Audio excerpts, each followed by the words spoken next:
종교개혁의 이제 두 번째는 이제 인간에 대한 이해에 대한 부분을 이제 공부하게 되는 겁니다. 그러니까 첫 번째가 하나님에 대한 이해를 우리가 성경을 통해 충분히 알 수 있다라는 걸 보았다면, 종교개혁이 우리에게 준 또 다른 선물 가운데 하나가 뭐냐면, 인간에 대하여서 참된 지식을 말하고 있다라고 하는 사실이죠. 인간이 누구인가, 사람이 누구인가에 대한 발견이, 르네상스와 종교개혁이 다른 거죠. 자, 르네상스는 인간의 발견을 어떻게 보았냐면 자율적 인간으로 발견한 겁니다. 그래서 자율적 인간을 통하여, 자율적인 삶을 통하여 삶의 의미와 가치를 알 수 있다. 왜냐하면 이전에는 교회의 권위에 짓눌러 있어서 사람의 사람됨을 알 수가 없었는데, 이제 우리 교회의 권위에서 자유하게 돼서 사람의 사람됨을 알 수가 있다. 이것이 바로 르네상스인들이 가지고 있었던 생각이었어요. 종교개혁자들은 그런 측면에서 전혀 다른 관점에서 인간됨을 알아가게 되는데, 그것이 뭐냐면 인간이 누구인가? 하나님의 형상으로 지음받은 존재다라고 하는 사실을 알아가는 거예요. 이게 되게 중요한 거죠. 하나님의 형상으로 지음받았다. 인간은 시스템화된 로봇이 아니라 인격적인 존재로 자기 책임과 그 다음에 결정을 할 수 있는 그런 존재다.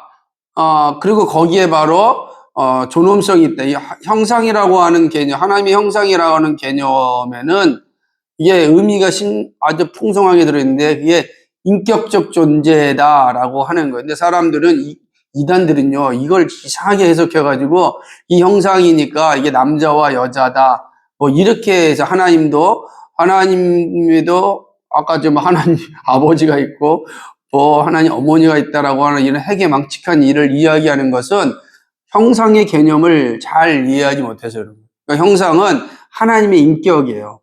우리가 하나님 인격대로 우리를 창조하셨다. 그 인격이 뭐냐? 바로 아까 얘기했던 것처럼 자기 결정과 그죠? 자기 책임이 있는 존재예요. 이게 바로 인간이 가진 존엄성이다라고 하는 것이죠. 이거는 단순하게 관념적으로 가지고 있는 것이 아니라 지식적으로 되게 중요한 가치를 가지게 되는 것이다라고 하는 것입니다. 그러니까 이거는 지금이나 우리나 되게 중요한데, 자, 인간이 자기 결정하고 자기 책임을 질 수 있다. 하나님의 형상으로 지음받은 존재이다라고 하는 것은 자기가 하는 일에 있어서의 존엄성이 부여되는 거죠. 그래서 종교개혁자들 루터나 칼빈이 강조했던 것 중에 하나가 뭐냐면, 하나님 앞에서의 단독적으로 존재하는 만인 제사장 의식을 가지게 되는 거예요. 이거는 만인 제사장이라고 하는 것은 만인 설교자라는 뜻이 아니에요. 우리가 다 하나님과 직접 대면하여 교제할 수 있는 그런 존재다. 하나님 형상으로 지음받은 존재다라고 하는. 그러니까 내가 하는 일들이 다 하나님의 은혜로 말미암아 주어진 것을 얘기하는 거죠. 그러니까 기독교인이 제사장이 뭡니까? 제사장의 역할은 뭐냐면, 구약 시대 보면 하나님과 그 다음에 사람 사이의 중재 역할을 했던 거거든요. 그죠? 그 제사장이 그 일하는 거야. 그러니까 제사장이 직접 하나님을 만나는데 누굴 대신해서요? 백성들을 대신해서 백성들의 모든 문제를 가지고 하나님을 대면하는 게 제사장이에요. 그러니까 하나님을 만날 수 있는 사람 누구밖에 없어요?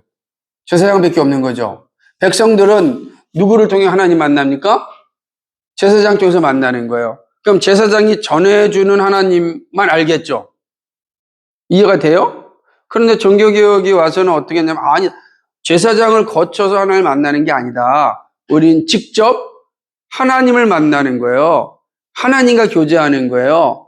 하나님을 알아가는 거예요. 그래서 그 하나님 직접 만나고 알아가고 교제하는 게 뭡니까?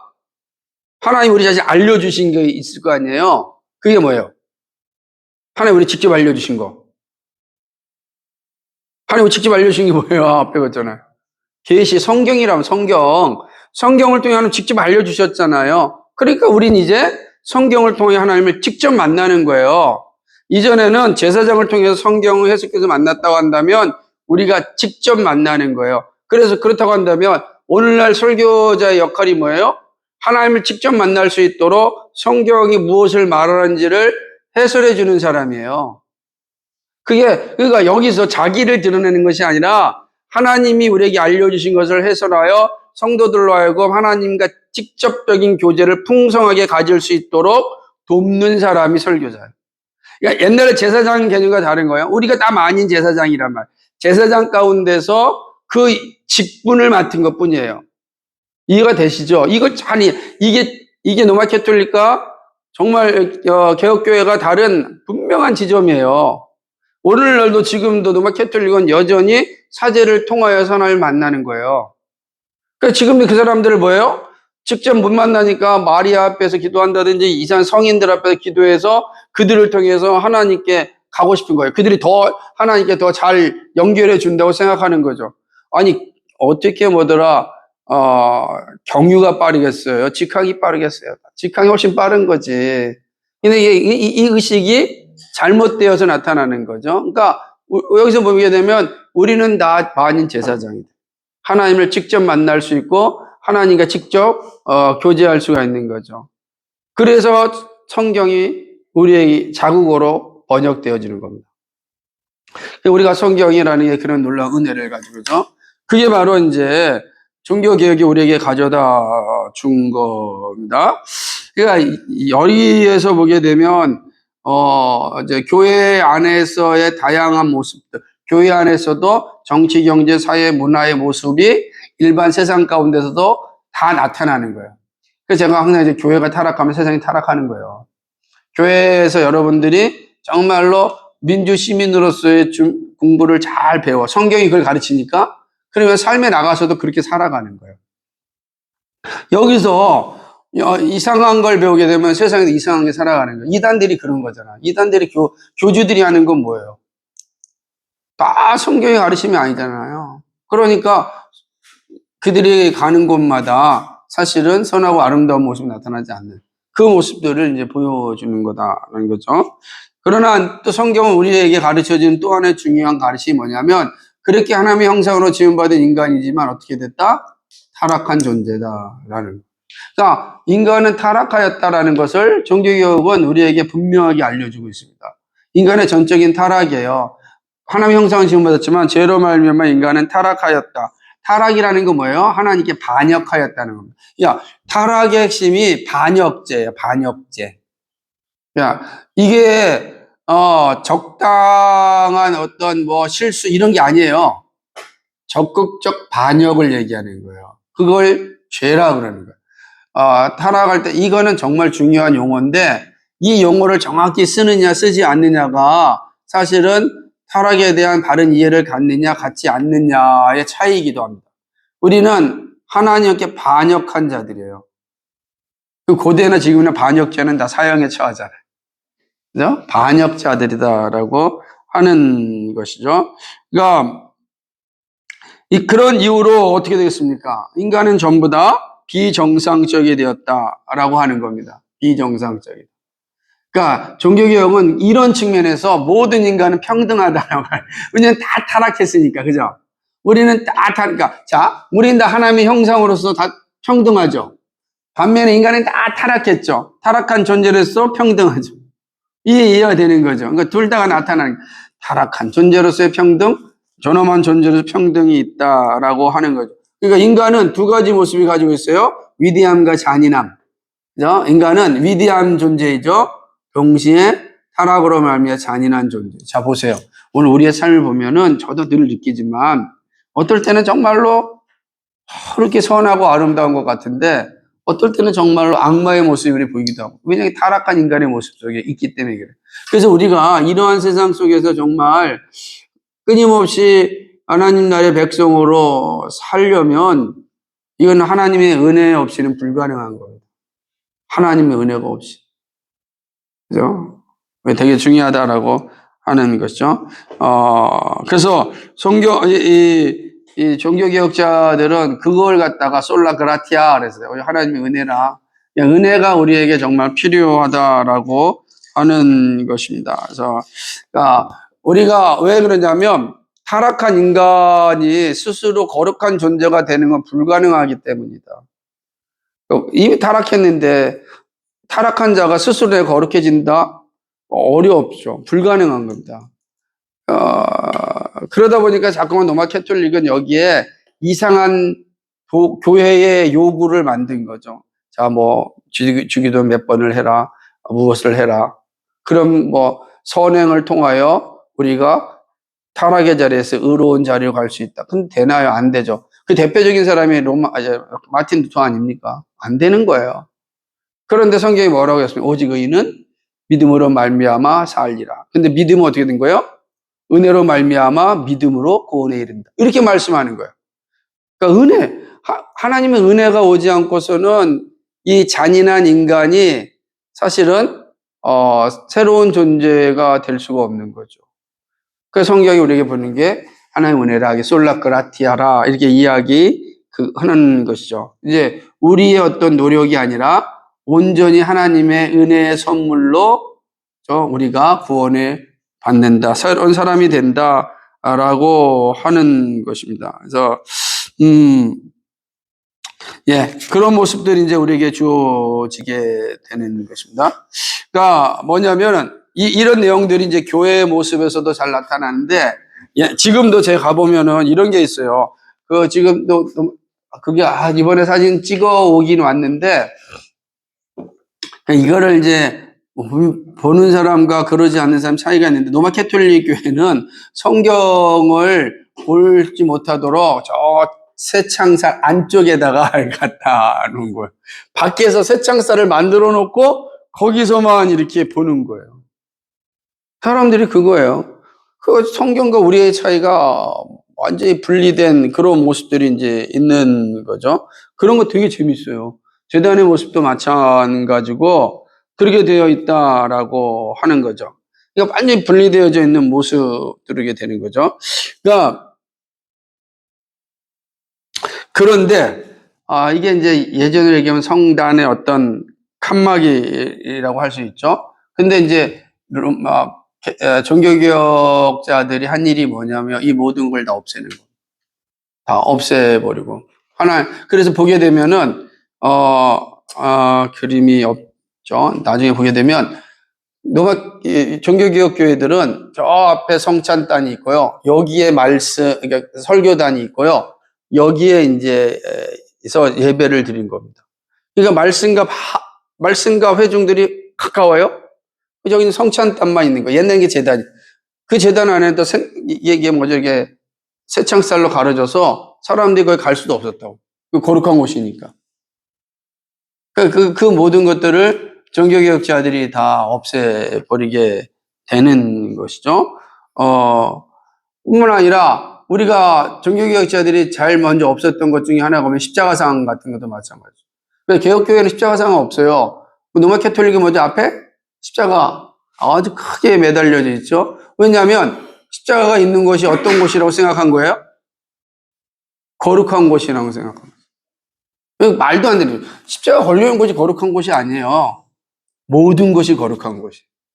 그러니까 우리가 생각하면 그래서 그들은 로마 캐톨릭은 교회를 장엄하게 만들어서 사람들로 하여금 경건심을 유발하게 하는 거예요. 여러분 성당 들어가면 유발되잖아요. 조용하고 뭔가 떠들면 안 될 것 같고 하는 게 이제 그런 모습으로 이제 만들어진 거였죠. 하지만 종교개혁은 그 모든 것들을 다 없애버리죠. 왜냐하면 모든 것이 거룩한 것이지 십자가 밑이 거룩한 것이 아니다. 그래서 성전 칸막이, 십자가상 이런 거 다 떼어버리게 되는 이 종교개혁자들이 가져오던 선물이에요. 그 이전에는 모두가 다 그렇게 했지만 종교개혁자들은 이 문제에 있어서 분명하게 그런 것으로 통해서 우리가 구원받지 않다라는 것을 이야기하는 것이죠. 그래서 이제 보게 되어지면 이번에도 스위스의 취리히에 가면은 그로 민스터 교회라고 제뱅겔리가 목회했던 교회인데 그 목회 앞에 딱 뭐가 있냐면 성경책만 딱 모여 있는 거예요. 성경책. 그러니까 초창기 때는 그랬어요. 그래서 지금 그것도 없어졌지만은 성경책이라는 걸 상징적으로 뭐냐면 우리의 모든 것은 성경으로부터 옵니다. 라는 것을 보여주는 거죠. 지금도 이제 그렇게 이제 되어져 있는 걸 보게 되는 겁니다. 그러니까 중심이 어디 있느냐? 완전히 바뀌는 거예요. 중심이 어디서 어떻게 가는지를 바뀌는 것이 바로 종교개혁, 그게 가져다 준 변화다라고 하는 것입니다. 여기 보게 되면 한 교회 한번 볼까요?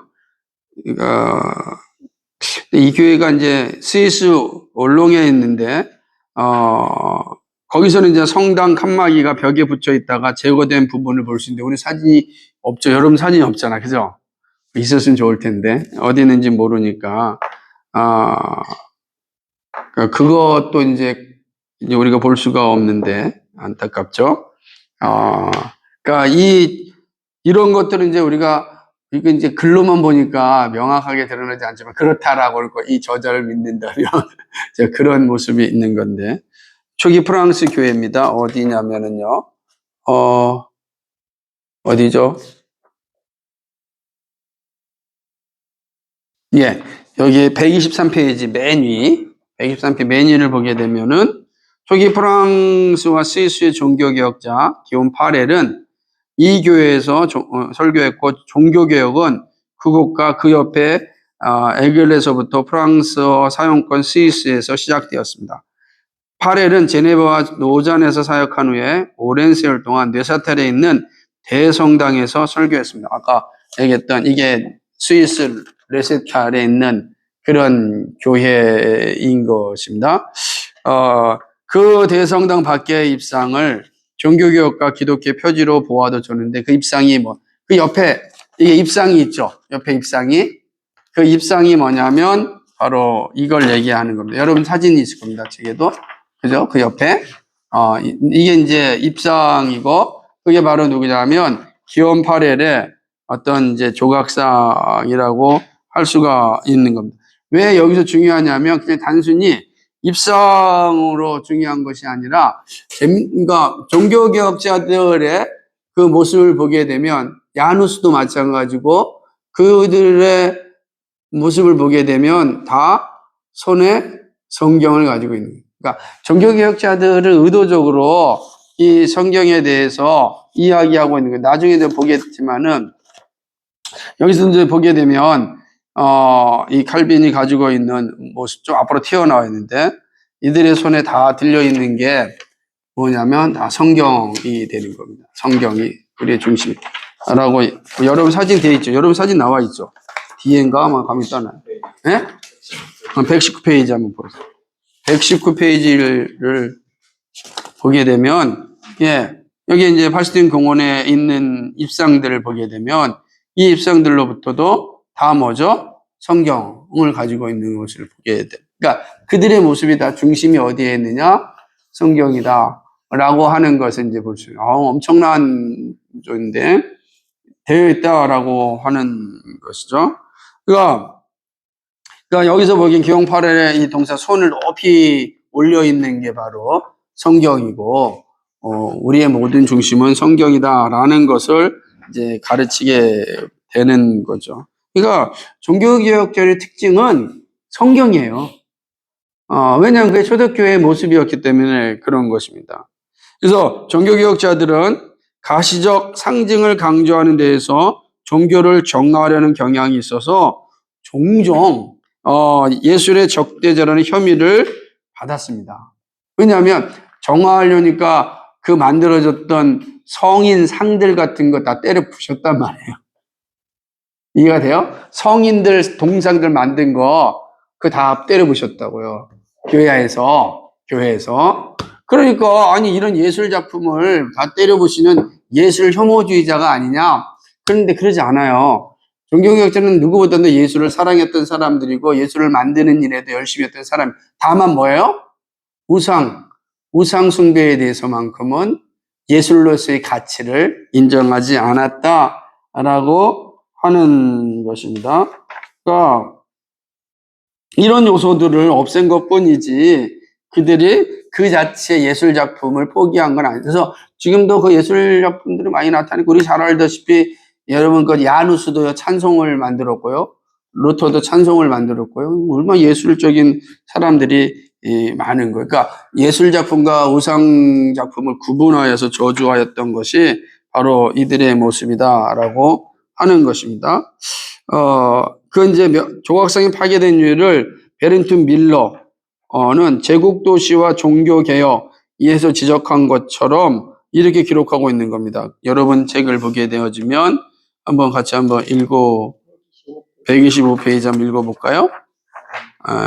거기 있죠. 125페이지 보게 되어지면은 따옴표가 되어 있는 부분, 성상을 같이 읽고 시작. 성상을 기증했던 사람, 그 성상을 단순히 존경했던 것은 아니에요. 그렇다고 성상을 파괴한 자, 그것을 단순히 미워했던 것도 아니에요. 기증자나 파괴자나 모두 영원한 구원에 관심을 둬요. 그러니까 성상 파괴는 생태계 영역에서 초창기 기독교인들이 이교신들의 숭배에 관련된 성역의 숲들을 잘라버린 것과 똑같았다. 그러니까 초대교회 성도들이, 왜냐면요, 우상숭배들이 높은 산, 지금도 그러잖아요. 우상숭배 높은 산, 전기가 있는 산, 막 이런 데에다가 이제 우상 신전을 만들어 놨거든요. 지금도 고린도에 가게 되면 고린도시에도 이렇게 신전이 있지만은 바로 앞에 가장 높은 산, 신전이에요. 다 있는 겁니다. 빌립보를 가도 마찬가지예요. 필립이 이제 그리스 누구지? 알렉산드리아 아버지 아닙니까? 그 위에 산 꼭대기에 이렇게 성벽과 순전을 만들어 놔요. 그러니까 아무래도 가장 높은 데서 밑을 바라본다라고 하는 의미가 있어서 그런 데다가 대부분 만들잖아요. 여러분 TV 같은 데 동남아나 여행 같은 데 보면은 산 꼭대기에다 절 같은 거 만들어 놓잖아요. 가장 세상을 내려본다라고 하는, 얼마나 멋있게 만들어 놨습니까? 중세 수도원도 마찬가지입니다. 산꼭 마테오고 뭔가 그 수도원도 마찬가지입니다. 그런데 그런 것 자체를 볼 때 초대교회는 신전했던 건 다 없애버렸다. 그렇다고 해서 자연을 훼손한 게 아니라고. 종교개혁자들도 그런 의미에서 성상을 파괴한 거지 예술을 파괴한 게 아니다. 그러니까 만약에 그렇다고 한다면 더 이상 예술이 남아 있을 수가 없겠죠. 근데 그렇지 않았다. 우리가 이것도 잘 이해하고 있어야 되는. 그래서 종교개혁자들은 누구보다도, 왜냐하면 개별자와 보편자를 통합했던 사람들이기 때문에 사실은 이 예술에 있어서 누구보다도 아주 열정적이었던 사람이다라고 하는 거죠. 그러니까 비기독교적인 의미에서만 없앴다라고 하는 거죠. 그러니까 오히려 이 문화에 끼친 이 종교개혁자들의 모습을 보게 되면 아주 되게 중요한데, 특별히 그 사람 하나가 뭐냐면 독일의 화가이자 조각가인 루카스 크라나우. 이 루카스 크라나우는 지금도 비텐베르크에 가게 되면 루카스 크라나우 짐나지움이 있어요. 학교. 보기에 루카스 크라나우가 그렇게 대단한 사람인데, 루카스 크라나우는 당시에 종교개혁자들의 그림을 다 그렸어요. 그러니까 루터의 모든 초상화는 루카스 크라나우가 다 그렸다라고 할 수가 있습니다. 그러니까 이게 종교개혁의 열매예요. 그러니까 루카스 크라나우가 그린 그림들은 초상화뿐만 아니라 정말 많은 그림을 만들어요. 지금 보면은 거의 루카스 크라나우 박물관 자체가 엄청나거든요. 대부분 우리가 비텐베르크나 어디 가면 이 루터 박물관 가요. 빌레이튼 박물관 가는데 사실은 루카스 크라나우의 이 박물관을 가봐야 되는 거예요. 근데 안 가더라고. 왜냐하면 관심이 없는 건데, 사실은 뭐냐면 그러니까 루터의 박물관에 있는 모든 그림들 상당수가 루카스 크라나흐가 그린 그림이란 말이에요. 그러니까 우리가 지금 여기 있는 거, 이것도 마찬가지입니다. 지금도 마찬가지지만 이 초상화도 루카스 크라나우고, 이 초상화도 루카스 크라나우. 그림들이죠. 초상화를 그렸다라는 거 되게 중요한 시대입니다. 왜냐하면 이건 그러니까 종교개혁, 르네상스와 종교개혁의 열매에서 초상화가 나와요. 그 사람의 얼굴을 그린다라는 건 중세에서는 불가능한 거예요. 땅의 것인데, 땅의 것을 그림을 그린다고요? 이것은 모독죄예요. 그래서 안 그렸는데, 우리가 봤을 때 르네상스와 종교개혁에서는 이제 통합이 됐기 때문에 그린, 대표적인 게 루카스 크라나우다라고 하는 것이죠. 그러니까 그렇다고 한다면, 이 그림이나, 그죠? 이 그림이나 그 다음에 무슨 성상이나 무슨 차이, 조각상이나 무슨 차이가 있어요. 그죠? 차이가 없잖아요. 그림이나 조각이나 차이가 없는 거예요. 근데 만약에 종교개혁자들이 예수를 무시했다 그러면 이거 그리면 안 되잖아. 그런 게 아니고 이 종교개혁자들은 철저하게 그림 가운데서 우상 숭배와 관계된 것들만 없앴어요. 그러니까 얼마나 이분들이 물론 실수해서 없앤 것도 있지만 그러나 되도록이면 우상 숭배와 관련된 것들은 없앴어요. 그래서 우리 이게 기념동상 만들어 놓는 것 자체를 부정하진 않았다. 그 예술 작품으로서의 존재는 인정하였다라고 하는 거죠. 그리고 크라나우는 누토의 아버지도 그랬지만 1524년에 찬송가 책의 보컬 부분은 바로 크라나가 다 새겼다라고 이제 보게 되는 것이죠. 그러니까 루터가 크라나우의 그림을 싫어했다는 표현이 없단 말이에요. 그리고 크라나우의 그림 자체를 모두가 다 존중히 여겼다라는 것을 우리가 알 수가 있다라고 하는 것입니다. 그러니까 음악도 마찬가지입니다. 우리가 제네바 시편 찬송이 나와요. 그러니까 노래를 만들었단 말이에요. 제네바 시편 찬송. 우리가 지난번에 우리 김학수님이 이렇게 소개했던 꿈클라우드라고 하는 이 시편 찬송을 만들었던 작곡가, 그죠? 이 음악을 만드는 데 있어서 엄청난 일을 했다. 이게 종교개혁자들이 하는 일이었다라고 하는 거죠. 그리고 더 문제는 칼빈의 아주 바로 직제자였던 베자는 가장 많은 시편을 이제 찬송가를 만든다. 시편 찬송. 그래서 베자의 우리가 제네바 시편에는 베자의 시편 찬송가도 그런 거 만약에 예수를 싫어했다고 한다면 이런 거 만들려고 그러겠습니까? 그러지 않다라고 하는 것을 알 수가 있다라고 하는 거죠. 그래서 보게 되면은 루이스 브루조와는 자신의 선별의 작곡한 멜로디에 시편들을 붙였죠. 그러니까 시편 찬송가는 이제 그때부터 나타나고 그래서 이제 나중에 어딥니까? 스코틀랜드에 가서도 시편 찬송가를 만드는 그런 일들이 일어났다라고 하는 것입니다. 루터 자신도 훌륭한 그런 음악가였습니다. 그렇죠? 우리가 잘 아는 것처럼 요한 발터가 찬송가 책을 만들었고 여기서 본다면 여기까지만 보고 이제 말겠지만요. 오늘은 나중에 보겠지만은 바하도 이 루터의 영향으로 말미암아서 그는 작곡가로서의 역할, 루터를 철저히 토마스 교회에서 루터가 설교했던 토마스 교회에서 죽을 때까지 악단장으로 있었던 게 바흐란 말이에요. 그러니까 이제 종교개혁자들은 음악 예술에 대해서 오히려 더 적극적이고 훌륭하였다. 시간이 지나서 오늘 여기까지만 하도록 하겠습니다. 이상입니다.